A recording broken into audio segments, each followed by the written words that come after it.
एक ऑफिसर थे, उन्होंने एक पट्टी पढ़ाई, प्राइम मिनिस्टर साहब को कुछ सब्ज बाग दिखाए, चेयरमैन साहब को सब्ज बाग दिखाए, और उनका वतीरा भी यही है। उन्होंने दिखा के कराची चीफ कलेक्टर लगे जाके और एक फेसलेस कर दिया, पूरे पाकिस्तान के अप्रेजर उठा के कराची में उनको एक कमरे में बंद कर कि माल लाहौर आ रहा है, पेशावर जा रहा है, एग्जामिनेशन यहाँ हो रहा है, अप्रेजमेंट कराची हो रही है। जो इम्पोर्टर है वो कहता है जी अगर मैंने 2 जगह पे पैसे देने हैं तो बेहतर है मैं कराची से ही क्लियर करा लेता हूँ, मुझे लाहौर लाने की जरूरत ही नहीं है। कि जो माल एक दिन में क्लियर हो रहा था या 2 दिन में क्लियर हो रहा था वो 15 दिन, 20 दिन, 10 दिन में चला गया। डिटेंशन चार्जेस इतने हाई है पाकिस्तान में, सिर्फ लाहौर के 40 से 45 हजार खानदान बेरोजगार हो गए इस सारे प्रोसेस से। बिस्मिल्लाहिर्रहमानिर्रहीम, अस्सलाम वालेकुम नाज़रीन। बात करें हम कस्टम की तो कस्टम का नाम सुनते ही बड़े एक अबहाम जो हैं वो जहन में आते हैं और यही लगता है कि जैसे एक इम्तिहान, एक आग का दरिया जो है वो पार करके फिर उसके बाद जो है हम कुछ हासिल कर सकते हैं। लेकिन अगर दूसरे लफ्ज़ों में देखें तो पूरी पाकिस्तान की अगर हम बात करते हैं तो सारा भरा पड़ा है नॉन कस्टम से। लेकिन जो मुश्किलात हैं वो ताजरों को भी इनका सामना करना पड़ता है। और साथ साथ गवर्नमेंट और सूबों की अगर बात करें तो एक सूबे से दूसरे सूबे में जैसे ही कोई चीज़ पहुंचती है तो उसका मेयार, उसकी जो चेकिंग का तरीक़ाकार या तमाम कवानीन बदल जाते हैं। इसी हवाले से हमारे साथ बात करने के लिए मौजूद हैं ऑल पाकिस्तान कस्टम एसोसिएशन के चेयरमैन और लाहौर कस्टम एसोसिएशन के ताहयात चेयरमैन मोहम्मद अमजद चौधरी साहब। चौधरी साहब बहुत शुक्रिया, आपने टाइम दिया। चौधरी साहब अगर हम पोर्ट्स की बात करें तो पहले लाहौर की, मैं इस वक्त हम लाहौर में बैठे हैं तो लाहौर के पोर्ट्स थे ड्राई पोर्ट और मुगलपुरा के पास, फिर चूंग के पास, इस तरह के इलाकों में एक भरमार थी, लोगों का सामान आता था, वहाँ पे रश देखने को मिलता था और लोगों का रोज़गार भी वाबस्ता था। अब तमाम सामान कराची में है, इसकी क्या वजूहत हैं? क्यों हम लोग जो है लाहौर से इस तमाम पोर्ट्स को वीरान करते जा रहे हैं?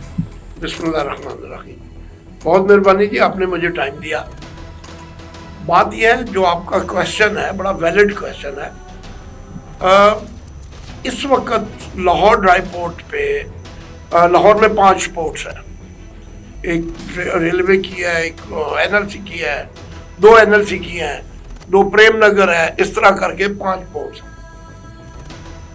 अप कंट्री में जितना माल आता था एक जमाने में बड़ा रश था तो 7% माल आता था अप कंट्री में।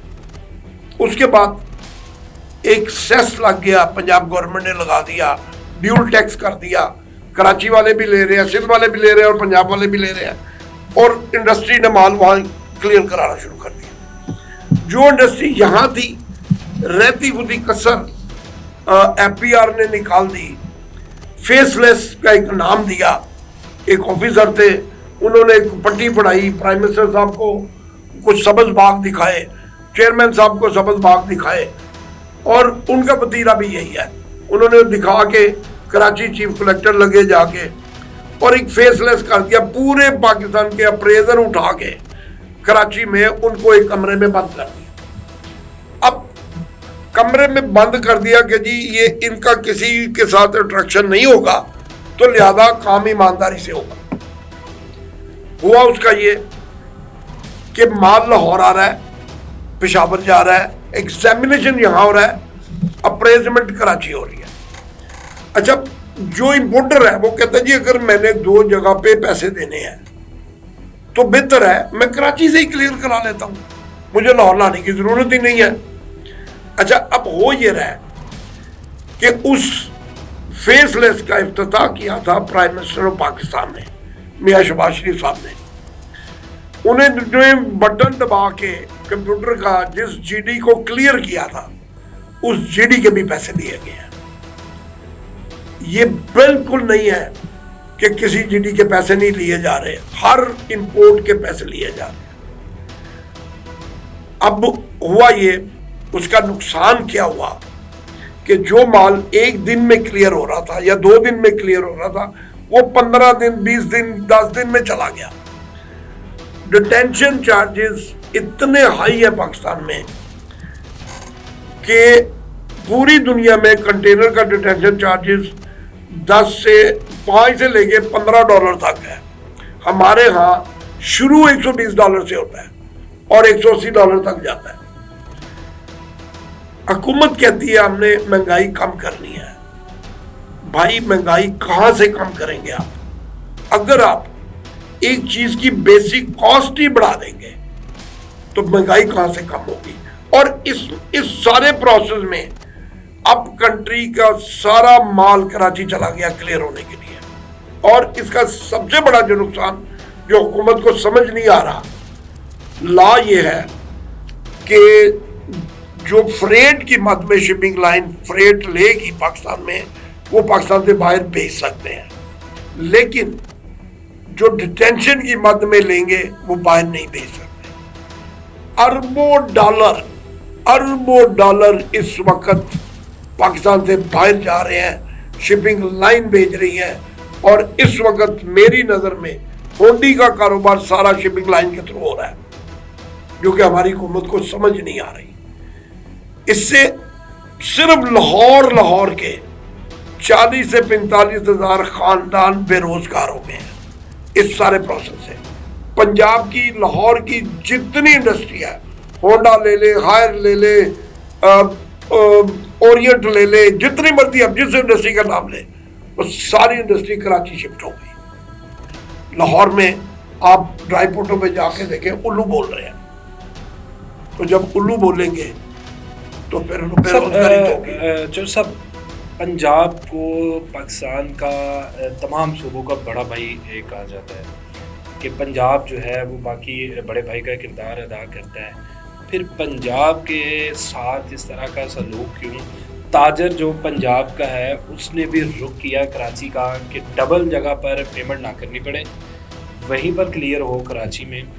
और रेवेन्यू पर अगर देखा जाए तो कट भी लग गया है पंजाब के साथ। ये क्या वजह है? क्यों इतना अगर एक बड़ा भाई का किरदार अदा कर रहा है तो इतना नार्वे सलूक बड़े भाई के साथ क्यों? बात यह है जी, ये खेल है सारा ब्यूरोक्रेट का। ब्यूरोक्रेट जिस तरह हुकूमत को चाहती है मोड़ लेती है। ब्यूरोक्रेट ने ही ये सारा प्लान किया, ब्यूरोक्रेट ने ही ये सारा सिलसिला किया। अब देखे ना, पूरे कस्टम में एक बंदे को सच्चा कर दिया गया, बाकी पूरा कस्टम चोर कहलाया गया। अब होता यह है कि यही ऑफिसर कराची चले जाए तो जहाज़ों के जहाज निकाल दे, किसी ने नहीं पूछना। यही अफसर लाहौर आ जाए और एक कंटेनर में कोई 10, 20, 50 हजार का फर्क आ जाए तो फौरी तौर पे शोर पड़ जाता है और मुसीबत बन जाती है। बात यह है कि वो जो ऊपर लोग बैठे हैं ना जी, वो कहते हैं जगह जगह से लेने से बेहतर है एक बड़ी जगह से ले लो। वो बड़ी जगह से लेते हैं, बड़ी जगह की फेवर करते हैं, बड़ी जगह में सारा कुछ दे देते हैं। कोशिश होती है सबकी। पिछले दिनों तो यहां तक हो रहा था कि जी ड्राई पोर्टें ही बंद कर दी जाए। और भाई ड्राई पोर्टें बंद तब करो जब आपके पास कराची सोर्स हो। कराची इस वक्त 8-8 दिन 10-10 दिन कंटेनर ग्राउंड नहीं होता एग्जामिनेशन के लिए, इतना रश है। तो बात यह है कि ये पंजाब के साथ सिर्फ मैं कस्टम की बात करूंगा, बाकी बातें तो अलग है, वो सियासी बात हो जाएगी। पंजाब के साथ नहीं, अब कंट्री के साथ, जिसमें पेशावर भी आता है, जिसमें बाकी भी चीजें आ जाती हैं, पूरे मुल्क में ये ज्यादती होती है कि भाई एक जगह पे कराची को कहा जाता है कि वो ईमानदार है, वहाँ जो अफसर लगा है वो ईमानदार है, यहाँ जो लगा है वो बेईमान है। अच्छा अचल साहब, अभी आपने बात की कि हवाला हुंडी का जितना काम है इस वक्त शिपिंग के ज़रिए किया जा रहा है। बिल्कुल। हवाला हुंडी को लेकर जब आज से 1-2 साल पहले हम देख ले तो बड़ी कार्रवाइयाँ की जाती रही हैं कि जो डॉलर बाहर भेजा जाता था उसको कंट्रोल किया जाए, क्योंकि डॉलर जैसे ही बाहर जाएगा उसकी मुल्क के अंदर उसकी कीमत बढ़ेगी, जो नुकसान मैशियत के लिए भी है। महंगाई का एक तूफान आता है। जिन लोगों ने वहाँ पे कार्रवाई की वो कराची में इन शिपिंग कंपनीज के ऊपर या शिपिंग के ज़रिए की जाने वाली हवाला हुंडी पर कार्रवाई क्यों नहीं कर पाते? क्या ये इतने ताकतवर हैं? देखिए जी, शिपिंग लाइन बहुत ताकतवर है। उसकी वजह है कि उनके पास फंड बहुत ज़्यादा है। हमने उनके खिलाफ एक केस किया, एसोसिएशन ने केस किया कि जी ये चार्जेस इनके बहुत ज़्यादा हैं, इनके चार्जेस कम किए जाए। आज तक हुकूमत पाकिस्तान यही तयन नहीं कर सकी कि शिपिंग लाइन अंडर किसके है, हालांकि वो कानून के मुताबिक उनको लाइसेंस कस्टम इशू करता है, क्लियरिंग एजेंट को, शिपिंग लाइन को लाइसेंस कस्टम इशू करता है, लेकिन वो कस्टम के अंडर नहीं है। अब वो क्या करते हैं, जब केस सामने आता है, तारीख लगती है, तो पाकिस्तान के जितने मेन जो बड़े लॉयर होते हैं उनको खड़ा कर देते हैं। जज साहब फैसला कोई नहीं कर पाते, डेट होती है, एक स्टे हुआ है, हुकूमत ने चार्जेस कम किए थे, उन्होंने स्टे लिया हुआ है, आज पिछले 6 साल से वो स्टे चला आ रहा है सिंध हाई कोर्ट में। कोई पूछने वाला नहीं है, कोई देखने वाला नहीं है। वो तगड़े इतने हैं कि कोई भी हुकूमत का बंदा उनको हाथ नहीं डालता। सर, ताकतवर इतने हैं, हुकूमत का कोई बंदा हाथ नहीं डालता, लेकिन डॉलर्स की अगर बात कर रहे थे हम, हवाला हुंडी की, तो उनसे भी ताकतवर लोगों ने इसको रोका। कार्रवाइयाँ की, कोयटा की मिसाल ले लें, हम दूसरे बॉर्डर एरियाज़ की मिसाल ले लें जिनके साथ इंटरनेशनल बॉर्डर जिन इलाकों के साथ लग रहे हैं, वहाँ पे लातादाद कार्रवाइयाँ की गई। वो लोगों के साथ एसोसिएशन क्यों मुलाकात नहीं कर पा रही, जाके उनको कहे कि भाई वो एसोसिएशन का तो फ़ायदा नहीं है, पूरे मुल्क का फ़ायदा है, डॉलर भी रुकेगा, रेट्स कम होंगे, जिन लोगों के चूल्हे बंद हुए वो दोबारा से चलेंगे। बात यह है कि जिन लोगों पे कार्रवाई हुई वो इंडिविजुअल लोग थे, वो कोई था, कोई मनी चेंजर था, कोई वैसे स्मगलर था, इस तरह के लोग थे, उन पे कार्रवाई करनी एक डिफरेंट बात है। ये एक ग्रुप है, ये एक एसोसिएशन है शिपिंग लाइन की, और उस शिपिंग लाइन देखे ना, पूरी दुनिया में $5 से लेके $10 तक, $15 तक मैक्सिमम रेट है। हमारे साथ इंडिया $5 रेट है पर डे डिटेंशन का। हम देते हैं $120 से शुरू करते हैं और $180 तक जाता है। और कोई, मैं हर फोरम पे ये बात कर चुका हूँ, कोई हुकूमत का बंदा इस बात पे टच करने के लिए तैयार नहीं है, उनको पूछने के लिए तैयार नहीं है। मुझे नहीं समझ आती कि हुकूमत को क्या खौफ है, उसका क्या वजह है। कोई महकमा उनको ओन करने के लिए तैयार नहीं है, खुली लगाम उनको दी हुई है, खुला छोड़ा हुआ है, शिपिंग लाइन अपनी मर्जी कर रही है। फिर उसके बाद हम कस्टम की तरफ आ जाए। बात यह है कि जितनी एजेंसीज बनती हैं वो बनती हैं रोड या बॉर्डरों पे स्मगलिंग रोकने के लिए। हमारे यहाँ जो पोर्टों से माल निकलता है उसी को रोकना शुरू कर देते हैं। भाई मेरी गुजारिश है तमाम एजेंसियों से, जो रोड पे स्मगलिंग होती है, जो बॉर्डरों से स्मगल होके आ रहा है, जैसे ईरान बॉर्डर है, जैसे बंदर अब्बास है, जैसे अफगानिस्तान है, उनसे जो माल निकलता है उनको रोके आप। जो माल पोर्टों से निकल रहा है वो आपको ड्यूटी दे के निकल रहा है। ड्यूटी कम ज्यादा एक अलग मैटर है, आप उनको पोर्ट के अंदर चेक करें, जिस तरह मर्जी करेंगे। अगर वो कम ड्यूटी दे रहा है तो पोर्ट के अंदर रोक के उसको ले ड्यूटी, रोड पे उनको ना रोके, दुकानों पे माल आ जाए ना रोके। यहाँ पे आलम यह है कि दुकान पे एक दफा रेट हो गई, माल उन्होंने उठाना ही उठाना, चाहे आपने डॉक्यूमेंट दिखा दिया, फिर आप रुलते रहो जाके कलेक्टर के पास और कस्टम हाउस में जाके रुलते रहो कि जी ये मेरे डॉक्यूमेंट आई है। वो 6 महीने लग जाते हैं उस बेचारे को अपना माल क्लियर कराने में, जो जेन्युइन लोग होते हैं। तो बात यह है कि हमें तरीकाकार तय करना पड़ेगा। अच्छा चौर साहब, गवादर का बड़ा नाम आ रहा है कि गवादर पोर्ट जो है वो बड़ा एक अहम रोल अदा करेगी मशरक़ वस्ता के अंदर। कराची में भी आपने रेट की बात की कि पूरी दुनिया के अंदर $10 से लेके $15 तक है, लेकिन पाकिस्तान में आज रेट $120 से लेके $180 तक जा रहा है। क्या जिस मकसद के लिए गवादर पोर्ट और इन तमाम चीज़ों को हम लोग सेट कर रहे हैं, क्या वो मकसद इस तरह इतने हाई रेट के साथ हम हासिल कर सकते हैं, या फिर वही एक बाद में जिस तरह अभी आप बता रहे हैं कि ये ताकतवर लोग हैं, जैसे ही ग्वादर पोर्ट मुकम्मल होगा, सारा एक मंसूबा जो है वो पाया तकमील तक पहुंचेगा, तो क्या ये मजीद ताकतवर नहीं हो जाएंगे कि फिर नहीं। इनको रोकना भी मुश्किल हो जाएगा? नहीं, Gwadar port is different thing. Gwadar port hub बनेगा आपका, जैसे दुबई हब बना हुआ है, मस्कत हब बना हुआ है कि पूरी दुनिया के जहाज आते हैं, बड़े जहाज वहां पे आते हैं और वहां पे माल डंप करते हैं और आगे छोटे जहाज लेके माल जाते हैं।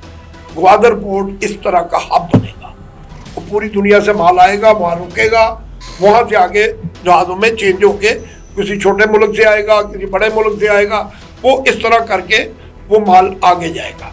दूसरा, ग्वादर पोर्ट में ये माल जो मर्जी बंदा मंगवा सकेगा, अपने गोदामों में अंदर रख सकेगा और उसको जो बिकेगा उसको ड्यूटी देगा, बाकी वो बेशक वापस लेके जा सकता है। Gwadar port is different thing, वो होनी है चाइनीज के अंडर। तो चाइनीज जो कारोबार करते हैं वो सबको पता है, वो उनका डिफरेंट तरीका है। उनका डिफरेंट तरीका है, तो क्या हम वो तरीका नहीं अपना सकते या अपनाना चाहते नहीं हैं? या क्योंकि ताकतवर की बात की जा रही है बार बार, ये लफ्ज़ कि शिपिंग लाइन इतनी ताकतवर है कि गवर्नमेंट, क्योंकि गवर्नमेंट के आगे हमने यही सुना, यही पढ़ा कि रियासत के आगे जो है वो कोई ताकतवर नहीं है। तो रियासत क्यों इतनी बेबस है? कौन से ऐसे अनासर हैं? क्या खौफ है हुकूमत को जो अभी तक रोड मैप कोई तय नहीं किया जा सका? देखिए जी, ये तो हुकूमत का कोई नुमाइंदा बता सकता है।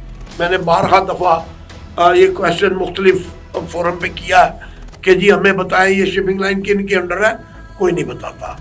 बात यह है, इस वक्त मेरी जो रिक्वेस्ट है आपके तौसत से कि खुदारा पोर्टों को बचा लें, ड्राई पोर्टों को बचा लें। ड्राई पोर्टें इस वक्त ड्राई हो गई हैं, खुदा के लिए कोई ऐसा सिस्टम कर दें। हम फेसलेस के खिलाफ नहीं है, हम नहीं कहते कि फेसलेस को खत्म करें, हम कहते हैं कि जहां पे कलेक्टर है, जहां पे माल आ रहा है, वहां पे फेसलेस को ले जाए। कराची का कराची रह जाए, लाहौर का लाहौर आ जाए, पिंडी का पिंडी चला जाए, पेशावर का पेशावर चला जाए, निजाम वही रखिया। लेकिन हर इलाके में, हर जगह पे जहां पे पोर्ट्स हैं वहां पे उसको शिफ्ट कर दिया जाए। अब लाहौर का बंदा कोई प्रॉब्लम हो जाती है, कराची भागा जाता है, कराची से दलील होकर लाहौर आता है, तो वो कॉस्ट किस में पड़नी है? तो सारी कॉस्ट आम आदमी के ऊपर ही आनी है। तो जब आम आदमी भी आएगी तो फिर वो महंगाई बढ़ेगी। चल सब, एक बड़ा अहम सवाल है कि पोर्ट्स की बात कर रहे हैं, जिस तरह फेसलेस की आपने बात की, सामान की क्लियरेंस किस तरह है? अगर हम बात करें रोड्स की, आपने भी बात की कि रोड्स के ऊपर फिर दुकानों पे छापा तो पड़ता है। कराची से एक चीज़ क्लियर निकलती है, मुकम्मल फासला तय करके, मैं लाहौर तक की, कराची से लाहौर तक की बात करते हैं, लाहौर की मार्केट्स में आती है, उन बड़े गोदामों से निकल के छोटे दुकानदारों के पास चली जाती है। कस्टम वहाँ पे छापा मारती है जी, ये नॉन कस्टम है। आपको याद होगा कि एक गाड़ी भी, ब्रेटले गाड़ी का नाम, वो बड़ी दंदनाती, बेंटले, कराची की बात, कराची से क्लियर हो गए, कराची में फिर रही है, माल इस तरह है। क्लियरनेस को इतना हम लोग आसान भी समझ लेते हैं, आराम से क्लियर हो गई, और मुश्किल भी आम आदमी के लिए। ये तजाद क्यों पाया जाता है? देखिए जी, बात वही है, जितना गुड़ डालोगे उतना मीठा मिल जाएगा। गुड़ डालता है, काम हो जाता है, सिंपल सी बात है। कराची और अप कंट्री जमीन आसमान का फर्क है। कराची, मुझे अभी पिछले दिनों मैं एक जगह पे बैठा था तो एक ऑफिसर ने मुझे कहा कि यार कराची और लाहौर का मुवासना नहीं है। कराची अगर कोई केस होता है तो केस करने वाले, केस करवाने वाले और जिनका माल है वो सब कहते हैं इसमें मिट्टी डालो, दफन कर दो, दफन कर दो। मेरी नजर में कराची में कोई कानून नहीं है, पैसा कानून है, पैसा दो, काम कराओ, जो कोई कानून नहीं। जो ताकतवर है उसके लिए आसानी है, और जो एक आम कानून के मुताबिक चलना चाहता है, यार उसके पास पैसा हो, वो अपना कानून बना ले। चलो सब, इतनी ज़्यादा खामियां जो सिस्टम के अंदर कस्टम के हवाले से हम देखते हैं, अभी तक दूर नहीं की जा सकी। अभी तक यही तय नहीं किया जा सका कि शिपिंग लाइन किसके अंडर है। तो ये निज़ाम कब तक इस तरह से चलेगा, कब तक इसका हर चीज़ का बोझ आ जाकर एक आम आदमी को बर्दाश्त करना पड़ता है? देखिए जी, बात यह है कि जब तक आप असल स्टेक होल्डर के साथ बात नहीं करेंगे, जिनको ग्रॉस रूट लेवल से लेके ऊपर तक की बातें पता है, जब तक आप उनको भी शामिल नहीं करोगे, आप अपने दफ्तरों में बैठ के कानून बनाते रहोगे, उतनी देर यही कुछ होगा। आपको चाहिए कि तमाम एसोसिएशनों को बीच में डालें, फोटो सेशन को मत डालें, उन लोगों को डालें जिनको काम का पता है, जिनको प्रॉब्लम्स का पता है, जिनको नो हो है कि भाई कहां पे क्या प्रॉब्लम हो रही है। लेकिन आप घर बैठ के आपने फैसला का कानून बना दिया, भाई बन गया, भाई अब क्या हुआ है, जलील हो गए सारे, रेवेन्यू भी कम हो गया, उसके बाद डिले भी हो गया। कहा यह गया था प्राइम मिनिस्टर साहब को कि जनाब इसको आप जो हमने प्रोसेस तेज हो जाएगा, रिश्वत खत्म हो जाएगी। रिश्वत 3 गुना बढ़ गई, प्रोसेस 10 गुना बढ़ गया। और वही ऑफिसर जो कराची था, जब कराची वो नहीं था तो ग्रीन चैनल उस वक्त 30-35% था। मैं उनकी ईमानदारी की बात कर रहा हूं आपको। और जब कराची चले गए तो वही 90% तक ग्रीन चैनल चला गया। अब वही अफसर पेशावर चले गए हैं। आप पेशावर जाके खुद चेक करें कि वहां क्या हो रहा है। खुला काम हो रहा है, वो ईमानदार ऑफिसर है, खुला काम हो रहा है वहां पे। अब बताएं मुझे क्या करेंगे। एक अफसर ऊपर तक ईमानदार है, प्राइम मिनिस्टर तक ईमानदार है, प्राइम मिनिस्टर साहब ने उसको स्पेशल इनाम भी दिया और मेडल भी दिया, लेकिन उसकी कारकर्दगी कुछ और है। यानी कि रेट जो है वो बड़े, बहुत शुक्रिया चौधरी साहब, आपने टाइम दिया। नाज़रीन, उम्मीद करते हैं प्रोग्राम आपको पसंद आया होगा। इसके साथ ही हमें दीजिए इजाज़त। अल्लाह ने के बाद।